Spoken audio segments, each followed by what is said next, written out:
guys, boys, why put me over another ASMR video? What's going on? Good morning. I have to take Rocky to the vet to go look at. They need to look at his stitches. He's healing pretty well. We were changing his bandages out every day, so he's doing pretty well. Thank you for all the love. I appreciate it. But we gotta go check it out. Check out his stitches. See how they're doing. We don't know if we're gonna get them removed today. There's a little part in his wound where it's still kind of open, so I'm assuming they're gonna wait maybe a few more days. I might have to go next week to get them removed. Anyways, nothing special here, guys. I have oatmeal. Usually my oatmeal videos don't do as well. That's all right. You know, this is I made apple cinnamon oatmeal. Looks pretty bomb. And I just cut up a whole apple and it's in there, so this should be pretty good. Let me mix it up here.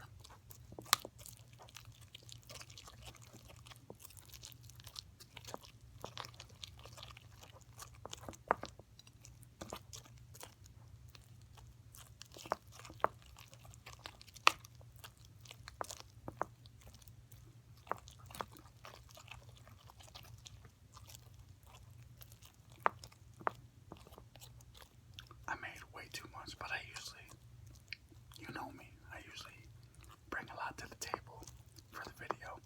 So the thumbnail looks good, the plate looks good, everything looks good. I know a lot of people have a pet peeve where I don't finish my own meal. I finish it eventually, just not on camera. How dare you eat food without filming it? I know, that's valid to say. I understand.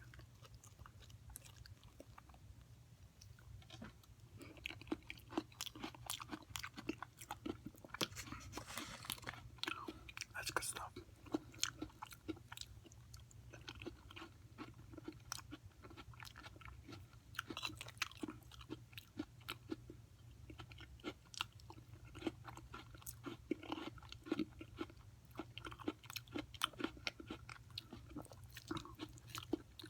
Then after a quick trip to the vet, I gotta go to work for a few hours.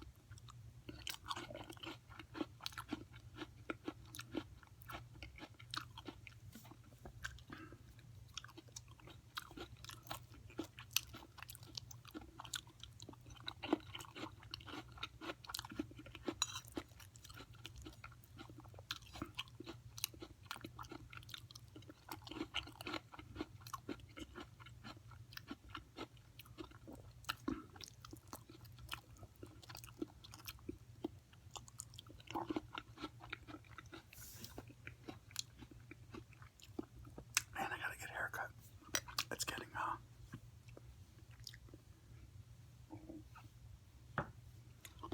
kind of long up there. I can't really. I don't know if you guys can see. Yeah. What I usually do when I grow a beard out, I get a tight fade in the side.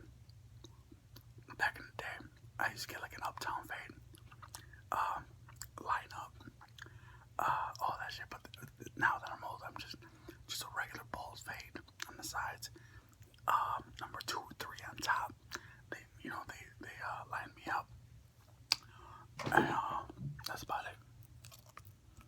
I know, like back home,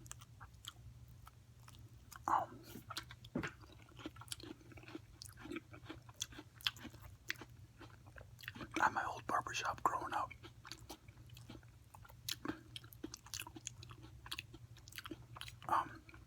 you gotta edge me up down south. You know what? I shouldn't even talk for the whole South. Where I go, they say line up, edge up. I don't know.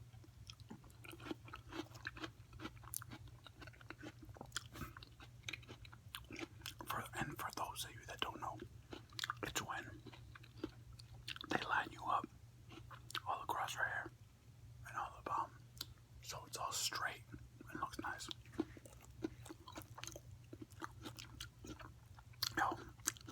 I was so blessed to find the barbershop I found.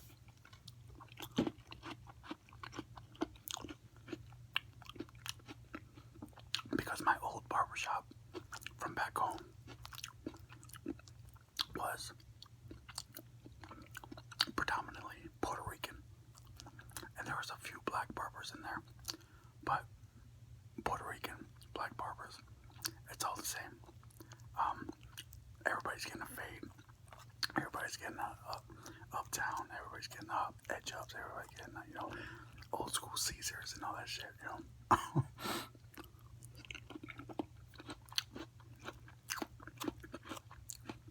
But when I moved down south, the first couple of barbershops I went to were just like,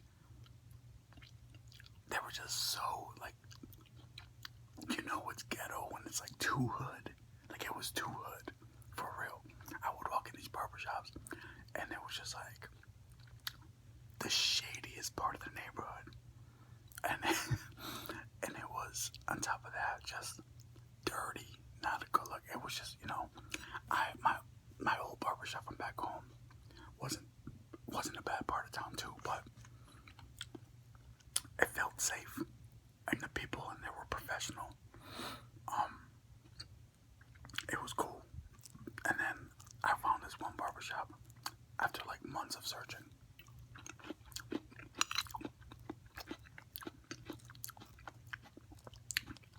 And it was owned by a Dominican guy. And I was like, they got Dominicans in Alabama.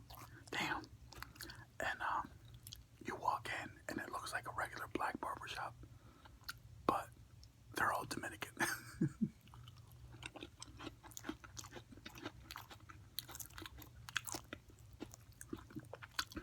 And you know how, Dominicans talk. They pick up the phone like, dímelo loco, dímelo. Coño, coño, wasa, wasa. There's a huge difference between Dominicans and Mexicans. And, I'm 100% Mexican, but I was raised around Puerto Ricans, Dominicans, Cubans, a lot of island Spanish.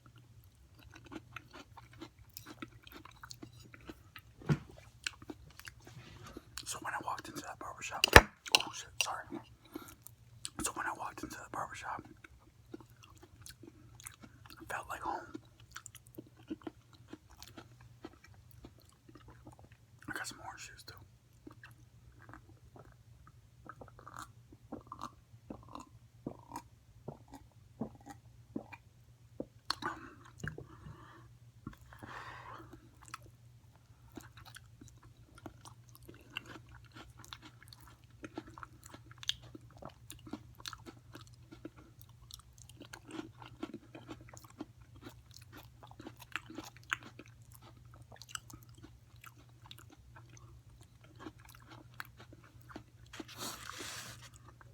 You gotta look good to feel good.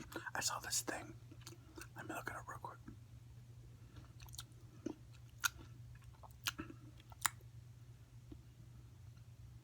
It was... Oh, I don't have it anymore. Oh, there it is. It says, when you look better, you feel better. When you feel better, you think better. When you think better, you work better. When you work better, you win. Keep yourselves groomed, gentlemen. Keep yourselves groomed.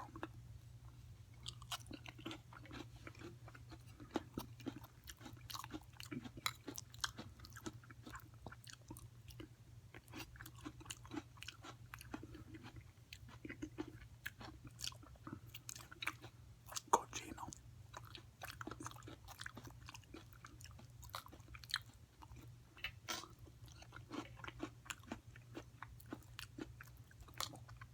Oh my god, I forgot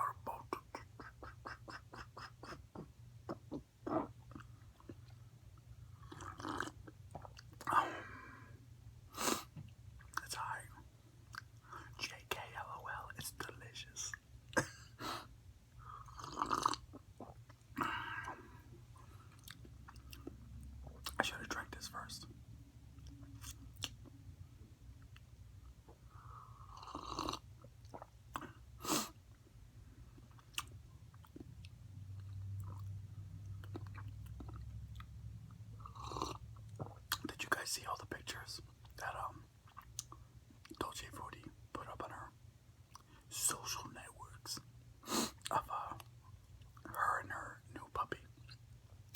She briefly adopted, I think she still has him, a purebred red husky. Beautiful dog, beautiful. My brother and his wife have a purebred red husky. Beautiful, gorgeous. But they can only have him temporarily because she said that he was really, he's 7 months old. He's a puppy, full of energy. I guess maybe it's the dog owner in me. Like I'm used to having a muzzle, and I'm used to having a cage, having like things that dogs need, And Dolce Frutti tends to think with her heart as opposed to her head. So the second she saw this puppy, she just went crazy for him and quickly just like adopted him for a little while, and because it needed a home for a few days, before they can find him an actual permanent home. And I'm thinking, okay, well then, make sure to put him in a cage and put a muzzle on him, and because when they're that young and they're not trained, and they're not with their original owners, they get a lot of separation anxiety. They start acting out because they're in a new environment, they're with new people. They start howling and barking when they're alone, and I remember those. My ex-girlfriend had a dog, and we'd go to work, and that dog would be barking all day, tearing up the house. And I feel bad when you put a dog in a cage, but when you don't have a yard and you're trying to train your dog, those are just the responsibilities you have to do when you have a dog. But when she was telling me the whole story about him tearing up the living room, howling at, when they're at work and this and that, I was like, why didn't you put a muzzle on him? Didn't they give you like a cage and a muzzle? Nope. So that dog was wilding in the house, and I felt so bad. She's so cute. She was really stressed out, and she was bugging out about the dog, and she wasn't getting any sleep. And as they say in the South, bless her heart, bless her little heart. But the dog's gonna stay for another couple of days, I think. I think that's what now that I remember. Dog's gonna stay with her for a few days, and then they found a new place for him or something like that. And it was funny because she was stressing out because she didn't wanna. I got some bananas, and I got some bananas and peanut butter. No hetero. But she was stressing out that she didn't wanna send him to the pound. And I'm like, listen, people need to stop. I get it, and I'm sure I'm gonna get like a 4-page letter in the comment section, and I'm sure I'm gonna get like multiple links and this and then videos and this and that about this. But in my area, I don't know, but I can't speak for anybody else's area. In my area, the so-called pound for dogs, it's not like in the 80s or 70s or in the movies. It's not like that. If you have a purebred 7-month puppy, red husky, and you tried, and it's not like you just said, hey, F that dog. You tried to help the dog, but you have to think about yourself first. If you're stressing out and you can't make it and you're struggling, that's not good for you. So I would have put him. I would try to find him a home or send him to the pound. That dog, if you put that dog in the pound, that dog is gonna find a home right away. Every time you go to the pound, what do you guys see? A bunch of mutts, and there's nothing wrong with a mutt. Mutts are beautiful, beautiful dogs. But if you have a purebred red husky, 7-month-old, and you put him in the pound, that dog is gonna get picked up pretty damn quick. Oh, not necessarily. Here's the link, and why you're wrong, and all that.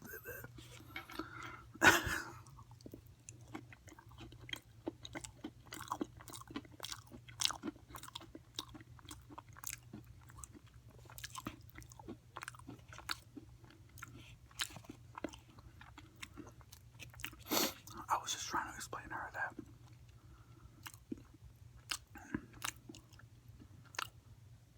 you tried to help. Don't feel bad. Don't feel like you failed. Putting a dog in the pound isn't the most horriblest thing at all. I don't know where you guys are from. If your pound is horrible, maybe it is. But in my area, the people that work in those establishments, they care for animals. They want to help. They want to try to find somebody home. And when you bring them gold, like a purebred red husky, that's a puppy still. That dog would find a home like that.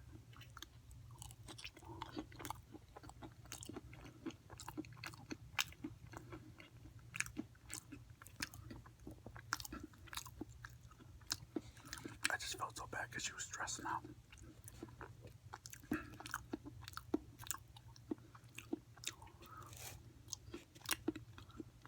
And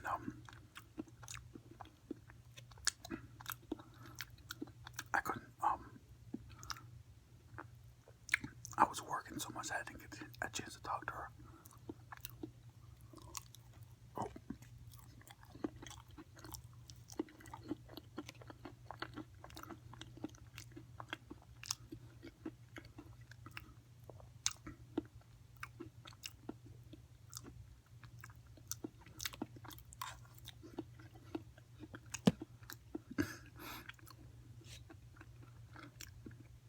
So she made me promise to, next time she comes across another puppy, to full on convince her to not get another dog. They're hard work, man. Especially dogs like that. They're hard work. I love Rocky to death. But when my parents gave Rocky to me when I first moved to Bama, he went from like having a huge yard and a pool and everything to living with me in an apartment. So it was a hard transition for him, and he wasn't used to living in such close quarters. The cool thing is I live right on the mountain, so the state park is right there, hiking trails, we go outside all the time. But I definitely had to like get him to adjust to my place, and I definitely had to like, I guess we took, what was it, like 2 or 3 dog training classes together. Must boost the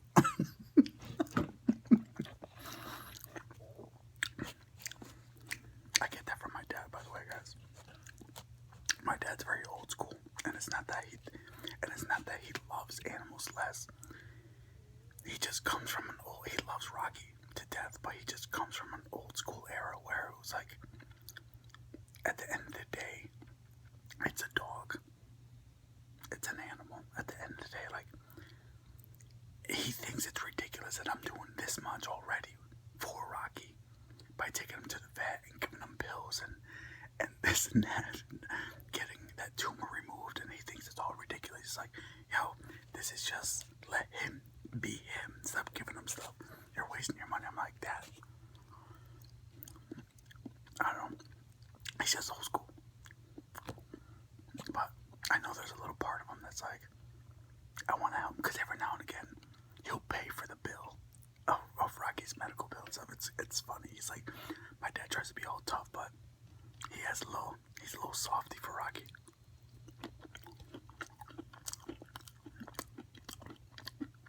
And